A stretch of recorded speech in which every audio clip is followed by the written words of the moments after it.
The first time I went to jail, right? I was probably 16 years old, and it was over food, over. Watch till the end, and you'll know which food it was. But uh, that was the first time I went to jail. Over almost 2 years over food.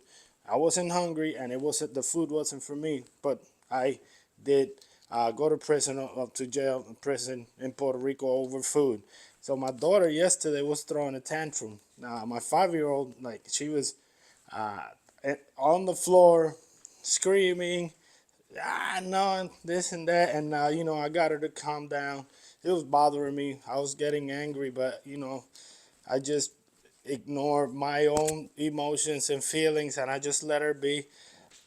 I was trying to calm her down, talking, smooth, talking at a low volume anyway. So when she calmed down, I told her the story that I'm about to tell you. So when I was about 16 years old, uh, I I used to hang out with people that used to use me a lot. I started in a life of crime when I was like 13 years old, and what they used to do was put me. It was adults. The majority were adults, and there were a couple teenagers that were a little older than me. But um, uh, so they used to put me through the windows whenever we went through we wanted to go rob a business or something. They used to in Puerto Rico. They used to put me through the windows because Puerto Rico the windows are like aluminum and like Florida style windows. I don't know what style window are those, but that's what they call in Puerto Rico. And so they used to like open them like force them open, and because I was the smallest, they pushed me through there, and I, see if I could open from the inside or grab whatever I could. It's just they used to use me a lot, like I was, like kind of like their puppet. So the one of them, she wanted me to go to buy something for her at the store, at the little corner store in my town. This is a rural area in Puerto Rico. It's just a little, the little corner store. So she had me go get this item to the and to the store. So but it was in a bottle. So whenever I went and got it, she gave me $1. I went, got it, came back. Whenever I went back to her, that she opened the item. The item was used. It wasn't brand new. It looked, had a little, it looked like somebody had used it. So she started yelling at me like, why you got me this, blah blah. I'm like, I didn't, that's what the clerk, Monse, his name was Monse. That's what Monse gave me, and like I didn't look at it. I just paid for it and brought it to you. So she was all upset, and she gave me that anger. She kind of like made me feel angry at this man. So I was angry at this man for selling me a bottle of a used bottle of food that he had already opened, and he sold it to me like it was new. So I went back there and I put the bottle in the counter like hard. I'm like commanding. I'm like, why you sold me this bottle of open food, and so he didn't like it. So he's an old guy. He's missing a couple fingers. He was, tough, hardened, with time guy. He didn't take no bull craps for, especially from a 16-year-old. And so he cursed me out. Get the out of here. Blah blah blah. I'm not giving you your money back. And so I started cursing him out. And he didn't like it. So for whatever reason, I mean, he was upset too. But he grabbed a knife from behind the counter and tried to stab me. He started going like that to stab me through because he had a fan. He had it was like a fence, a metal gate, and on top of the counter, so you couldn't go behind the counter. You can only ask for what you wanted, So he had a counter. He used to sell ham and all that stuff, and all types of it's a corner store for in Puerto Rico, rural town, and you went there, you went and bought candy and drinks and ham and cheese, whatever. So he went like that through the gate and tried to stab me a couple times. So I'm like, oh yeah, that's what you want. So I ran out and went to get uh, my gun. I had a 38. I had a 38 caliber back in the day. Well, I had many guns when I was growing up, but I had a gun, and it was at my friend's house because I couldn't have any weapons. I couldn't have anything at my parents' house because my mom went through my stuff. So I used to leave my drugs. When I sold drugs, I used to leave the drugs at my friend's house, or guns, whatever was illegal. I never had at my house. It always stayed at my boy's house. And so I went in the house. He wasn't there, but I went in there to get a gun to shoot this guy. He didn't stab me. He just tried to. But I was young, dumb, and I went and he wasn't at his house. But I opened the door anyways and went and tried to look for my gun, and I didn't find it. So on my way out the house, on my way out of his house, I found a bat. So he had a bat by the door. We were into weapons, all kinds of weapons, machetes, bat. He always. I learned with them. They were violent people, and I wasn't. When I grew up, my house, my household wasn't about violence and hurting people. No, my household was about good things. Going to church, religion, being a good person, serving people, being nice, being a good person. But I started hanging out with these people when I turned. We moved to the countryside in Puerto Rico when I was 12 years old, and soon after that, I started hanging out with these people selling drugs and into a life of crime, and they just used me. They used me because I was young and dumb, and so anyways, so I grabbed the bat on the way out, and um, just went to the store, and I told him, come out with your knife now, blah blah blah, like come out with that knife, and he wouldn't come out. Obviously he's not gonna come out because I was gonna hurt him, but I just destroyed. I tried to hit him through started trying to go through the gate to hit him, like just like he tried to hit me with the knife, and I started hitting everything I could. I destroyed his store, and that's the first time I went to jail. Like, he obviously called the cops on me, and a couple hours later, I was in handcuffs and I was in jail over food. But was it over food? Was it over food? No, it wasn't over food. It was over emotional management. I didn't know how to control my emotions, and I went to jail. I went to almost 2 years.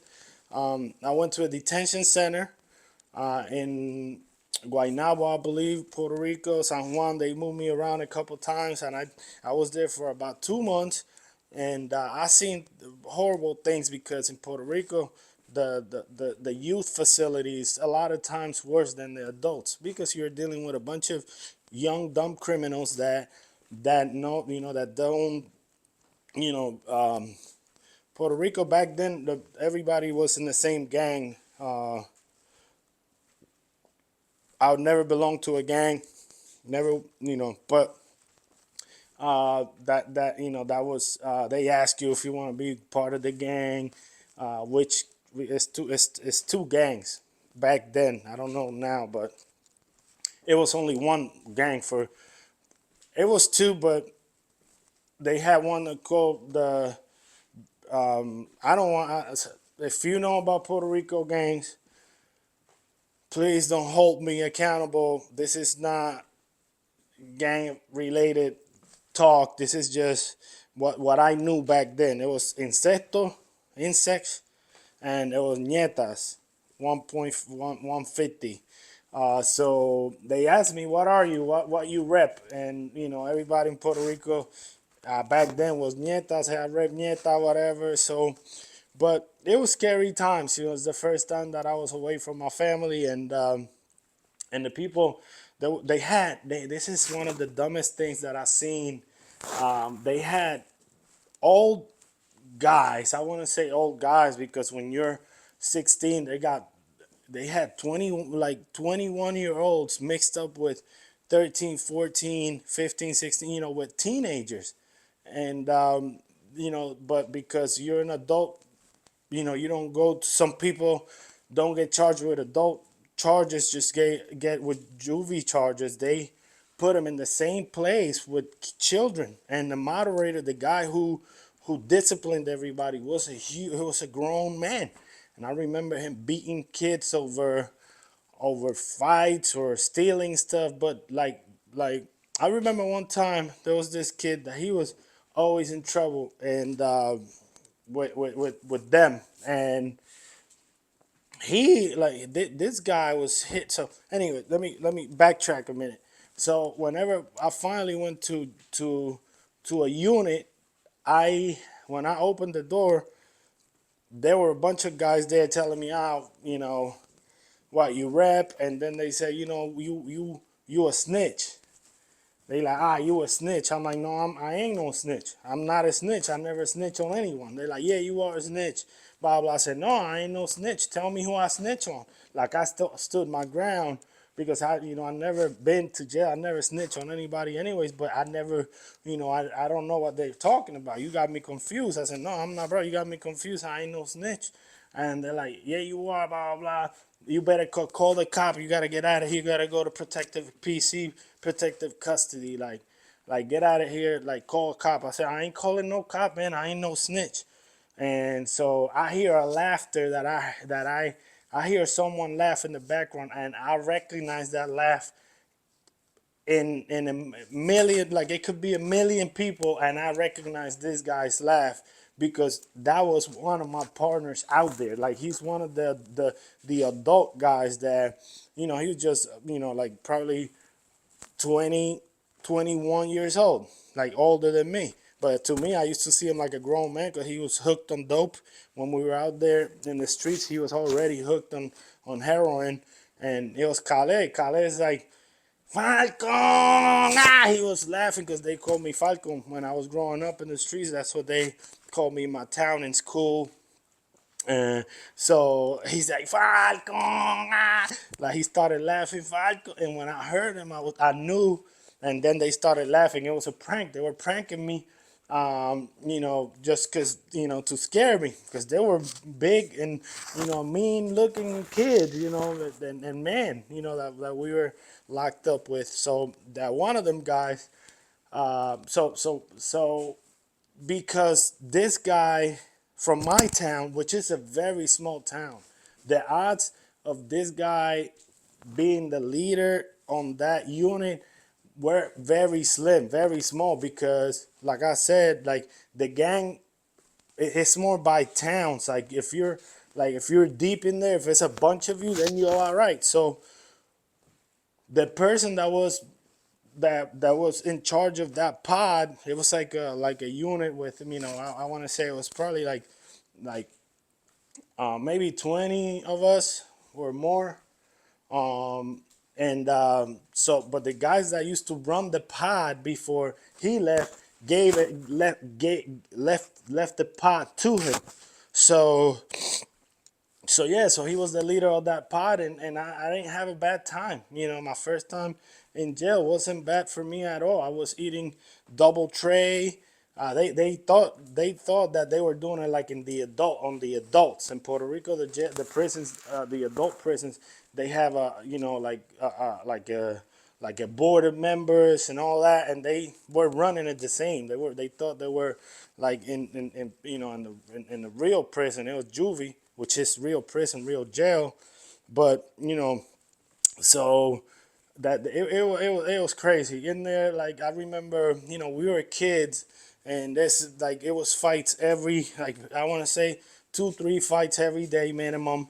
And it was a small area, it was a dorm, and it was all like cots in the floor.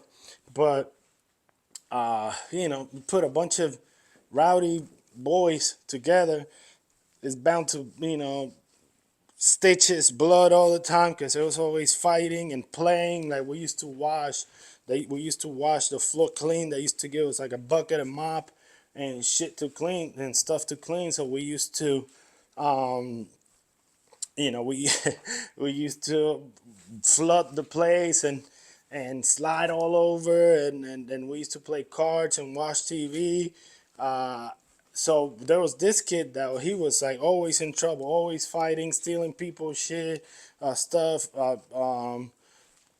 Just he was always like he was similar to me, but I had the backing of the guys that ran that. Like I went in there, in good stance, thank God. So, but this kid, man, I remember one night he got disciplined. And I used to remember. I remember when I was asleep. I remember kids crying at night, and on the other side of the unit, there was like two sides of the unit, but we all fit. Everybody fit on one side of the unit, and that's where the TV was, a little TV. So nobody ever slept on the other side of the unit. It's like a U, like you had one hallway on one side, and it wrapped around like a U. And but nobody ever slept on that side because the TV was on this side, and we all fit on this side. So all the cots were on the left side of the unit. But I remember always hearing kids crying and begging on the other side. I promise you, I don't know what went down on the other side. I assume some of them got raped and but I remember the discipline was on that side so that the whole unit didn't see what would. So they used the guys, the leaders used to put everybody in the TV area, and all the kids were there watching TV, watching a movie, a show, whatever.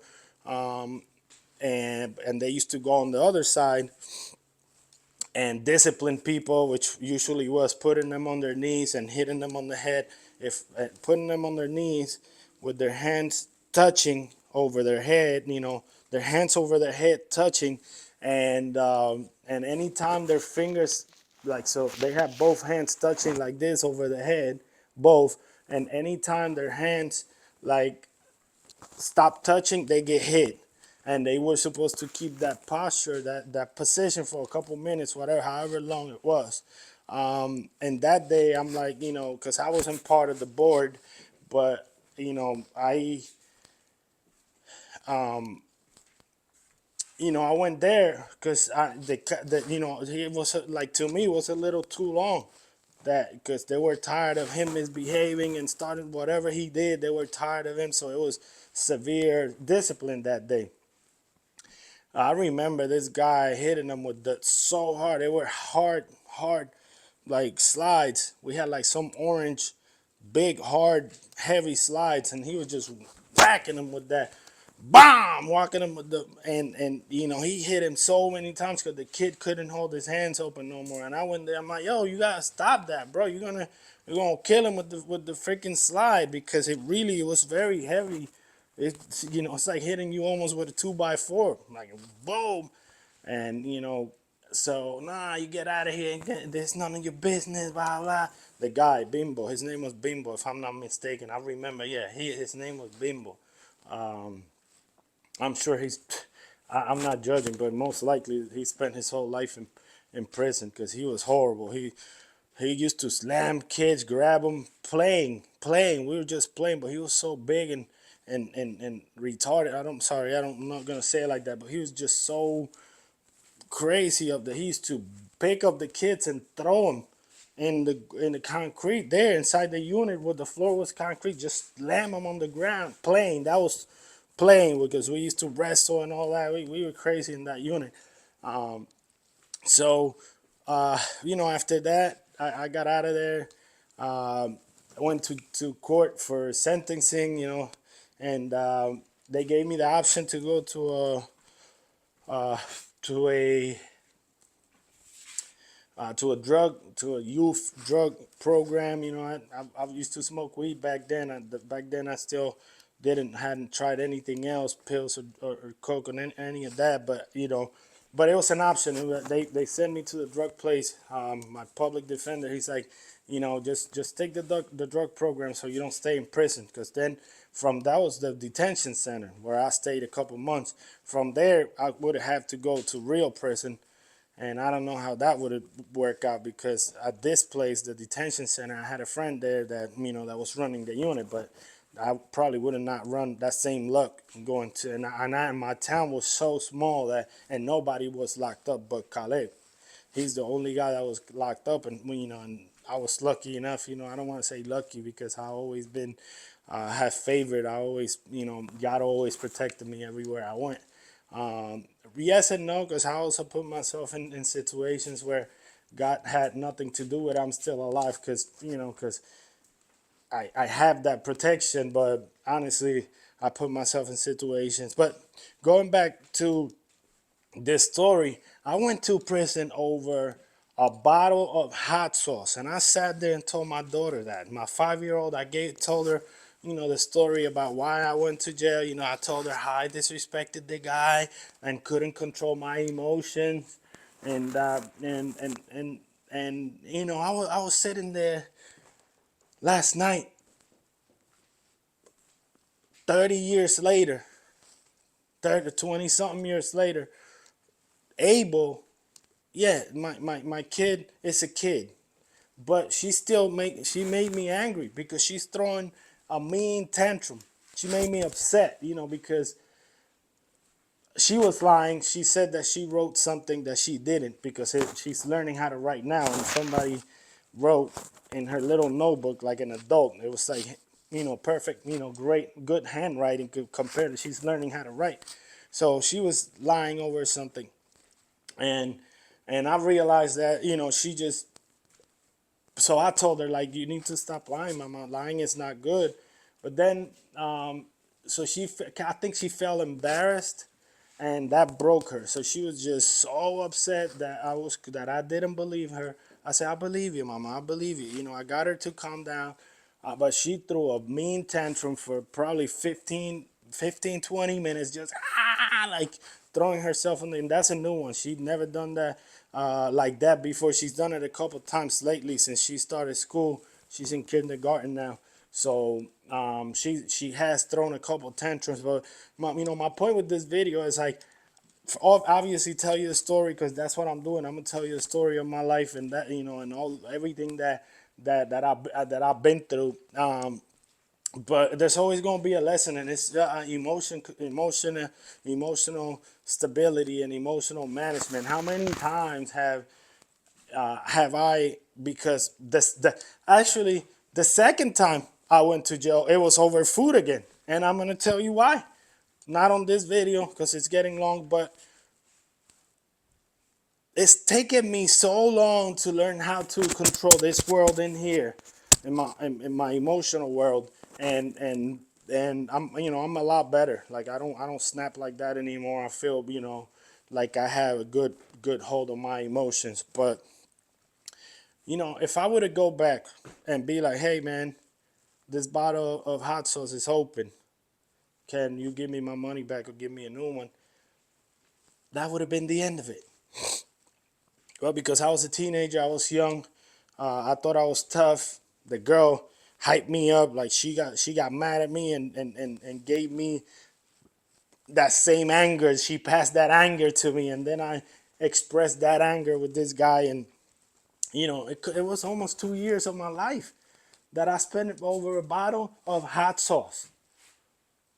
So I don't know how you throw your tantrums. I throw my tantrums now in kind of depression. Like the way that my tantrum is now, it's like I bring it inside and I start like mistreating myself. I don't do it as often anymore. But how many times they get your order wrong and you get upset, or how many times you'll argue with your significant others. Like anytime that we start arguing and we don't know and we don't get to control our emotions, we're throwing a tantrum. So my girl, she understood After that, I show her the jail, like she's like, so what does the jail look like? So I show her, pictures online of jail cells and stuff, just, to continue the lesson, of emotional management, that to, for her to learn that, that in life, you're not always going to get things the way you want to, but we also, the only person we can control is ourselves. So I talked to her for a little while, and she understood, and she calmed herself down. But yeah, I have million stories like this. Hopefully, this was entertaining and you like it, and got something out of it. But I have, you know, so many like this. So I'm gonna continue to share it with you. Hopefully, you have a great day. And yeah, we're take care of yourself. Love yourself where you're at. Bam Heck is out.